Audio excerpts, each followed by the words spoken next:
Sud Radio, le débat de la semaine.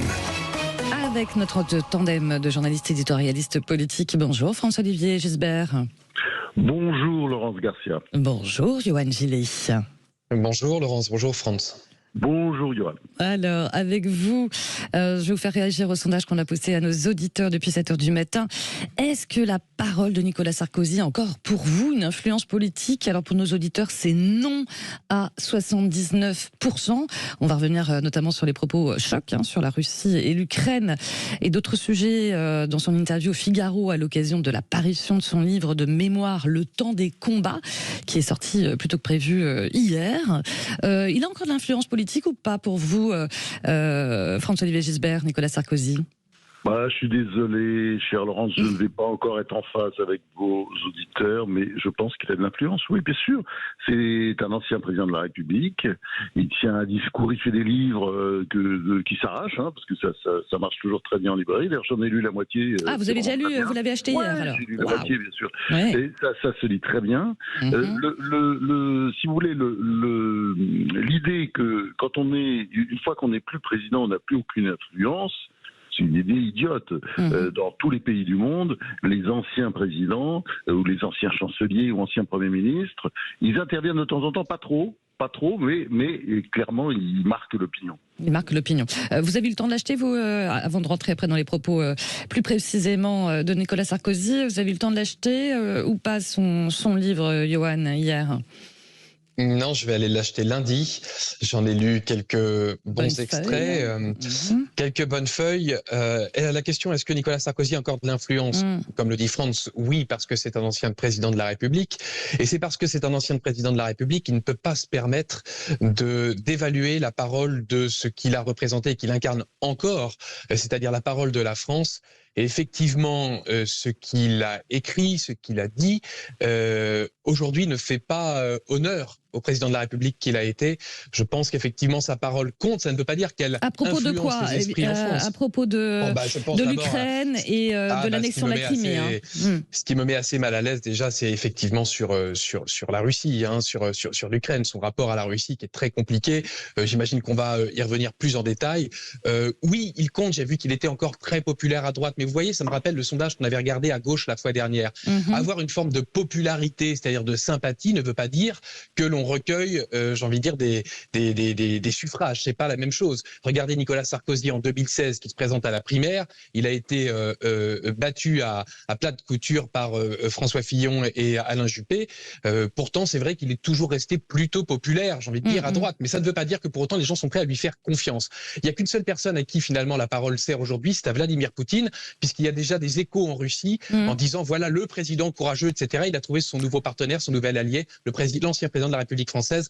Comme dirait l'autre, ça fait mal quand même. Alors effectivement, ça a fait beaucoup réagir, son plaidoyer pour une Ukraine neutre et un référendum censé entériner l'annexion de la Crimée. Il prend le contre-pied de la position française à ce propos, François-Olivier Gisbert. Oui, mais enfin, il est en dehors du système. C'est un commentateur. Il est vraiment en dehors du système? Un ancien président, comme l'est aussi d'ailleurs François Hollande, et qui de temps en temps s'exprime aussi en termes extrêmement virulents, alors lui contre Poutine. Moi, franchement, ça ne m'a pas choqué, parce que je trouve que l'idée que la Russie est définitivement une nation méchante à jeter au banc des nations, et que c'est définitif, c'est absurde. L'Europe, moi je crois beaucoup à l'Europe de l'Atlantique à l'Oural, je crois que les Russes font partie un peu de notre famille. Bon, là, il se trouve qu'ils ont une espèce de dictateur fou, une espèce de caïd, corrupteur et corrompu, comme on n'a jamais vu depuis très très longtemps. C'est sans doute l'homme le plus riche du monde, avec une espèce d'énorme mafia autour de lui, qui sans doute d'ailleurs est acculé à rester, parce que sinon, évidemment, on découvrait toute cette turpitude. Bon, mais il n'empêche qu'il faudra à un moment donné faire des choses. Moi, il y a un point simplement avec lequel je n'étais pas d'accord du tout avec Sarkozy, c'est l'idée qu'il faut rendre la Crimée à la Russie. La Crimée n'a jamais été russe, elle a été russe depuis la fin du XVIIIe siècle, quand la Russie l'a conquise. Et elle a toujours été, au départ, elle était grecque, elle était longtemps grecque d'ailleurs, on pourrait la donner aux Grecs. Elle a été turque aussi, l'Empire ottoman s'en a été emparé ensuite, enfin bref, elle a beaucoup circulé, mais elle n'a été russe que disons, les 2-3 derniers siècles. Et puis, ces populations, c'est vrai, ont été déportées massivement, il y avait beaucoup d'Arméniens, il y avait beaucoup de Grecs, il y avait des Tatars aussi, et que Staline, vous savez que sa politique de déportation de population en a fait. Mais enfin, il reste qu'on ne peut pas dire que, a priori, c'est un État russe, ce n'est pas forcément russe, c'est pas. Et si c'est russe, c'est tout récemment. Vous voyez, c'est un peu comme Taïwan, quoi. Taïwan n'est pas plus chinoise que la Crimée est russe parce que, disons, elle ne l'a été que tout récemment. Donc c'est une sorte d'appropriation. Bon, vous, ça vous a pas choqué, mais ça a choqué quand même beaucoup d'experts. Avec les Russes, il faut reparler. Moi, ça m'a choqué. Oui, je peux vous dire que ça m'a choqué. Ça m'a choqué. Bon, qu'il faille dire qu'il faille rappeler que la diplomatie doit toujours fonctionner, y compris quand on est à un niveau d'hostilité considérable. La réponse est oui, que la diplomatie soit officielle ou qu'elle soit officieuse, c'est un outil ou une arme, selon la façon dont on la considère, la diplomatie, mais elle doit toujours s'animer, s'activer pour tenter de résoudre une situation. Mais c'est une chose de dire ça, que de prendre une autre position en disant l'Ukraine est un pont. Mais qui est-il d'abord pour dire que l'Ukraine doit être un pont? C'est à l'Ukraine souveraine de décider ce qu'elle doit être, premièrement. Ensuite, pardonnez-moi, c'est pas juste un commentateur comme un autre. D'ailleurs, Nicolas Sarkozy n'hésite pas à rappeler aux journalistes qui l'interrogent qu'il faut bien l'appeler Monsieur le Président, et non pas Nicolas Sarkozy. C'est donc bien qu'il considère bien qu'il a un rôle tout à fait spécial.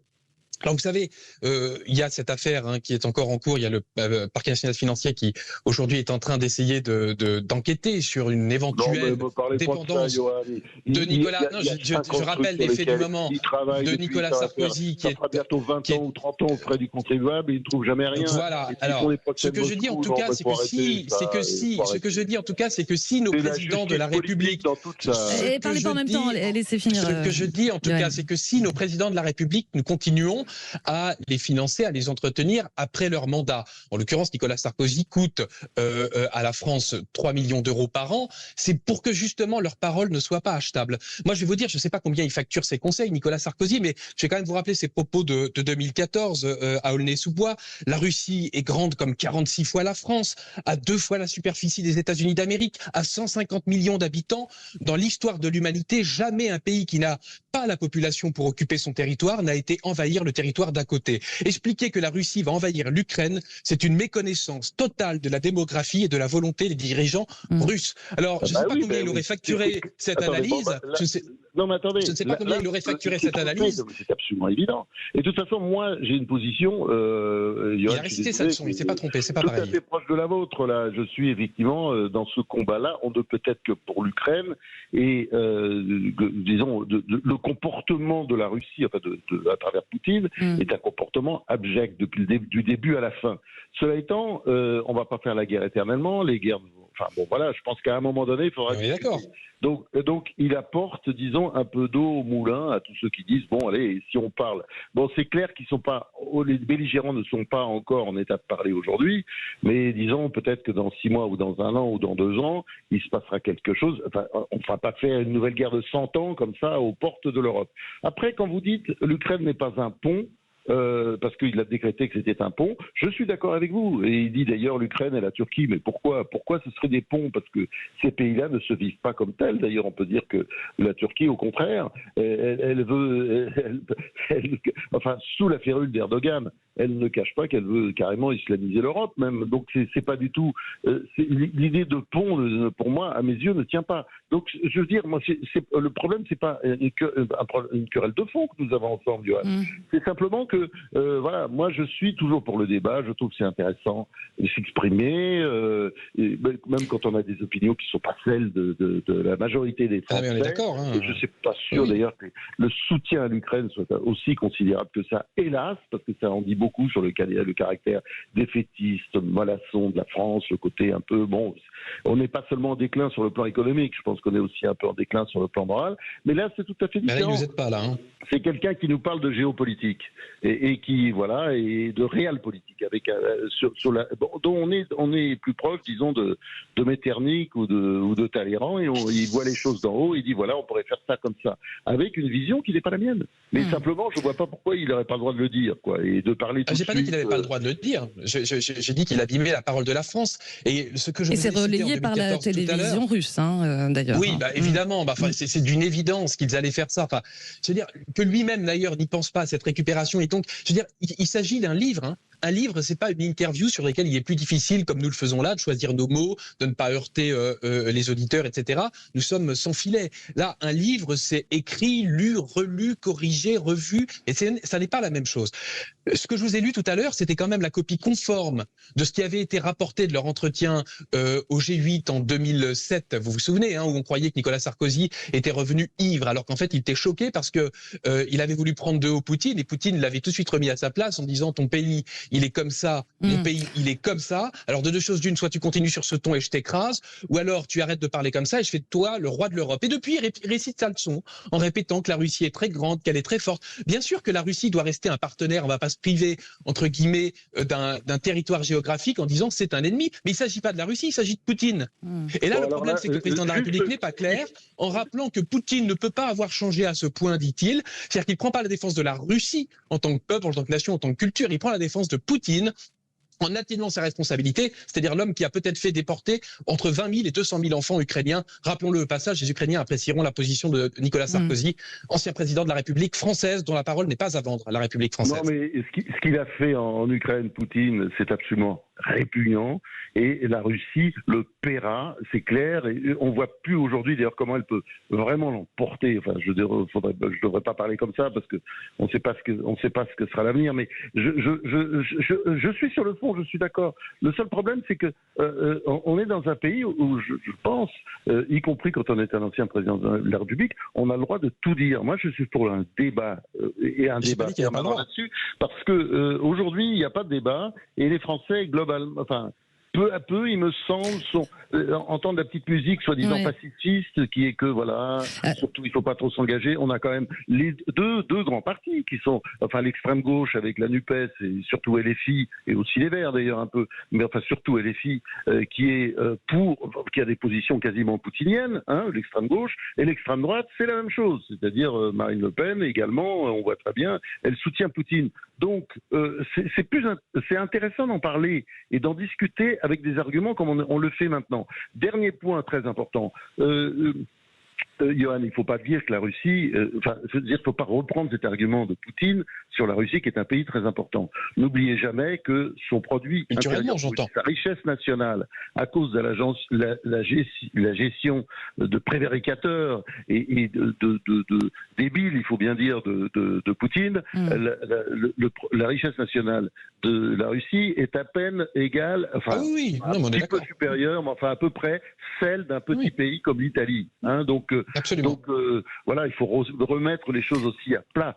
C'est-à-dire la Russie, c'est un grand continent, c'est un grand pays, c'est un grand peuple, c'est une grande histoire. C'est ça, je parlais de culture et de civilisation. Par un dictateur, un petit caïd au petit pied. Voilà. Bon, c'est ça. C'est pour ça que Nicolas Sarkozy ne peut pas se permettre d'être ambigu sur ces questions-là. Voilà, il ne s'agit pas de faire la guerre, il s'agit de ne pas se vendre, et de ne pas vendre et de ne pas brader la parole de la France. Et il a vendu et bradé la parole de la France, il a le droit de le faire et nous avons le droit de le contester. Et nous le contesterons parce que ce n'est pas la France, ça. Et ça rappelle une autre période d'ailleurs. On comprend mieux comment ça s'était passé finalement. On va en rester là, on a bien compris vos positions. Voilà, ça s'appelle Le Temps des combats, si vous avez envie de le lire ou pas. Non, on est d'accord sur le fond. Mais sur le fond, il pour l'instant, il se couche un peu, le président de la République. Voilà, c'est tout, mais bon. Allez, merci beaucoup. On est quand même d'accord sur le fond. Merci beaucoup François-Olivier Gesbert. Merci Johan Gillet. À dimanche prochain, merci à tous les deux. Vous volez bien. Merci beaucoup. Allez.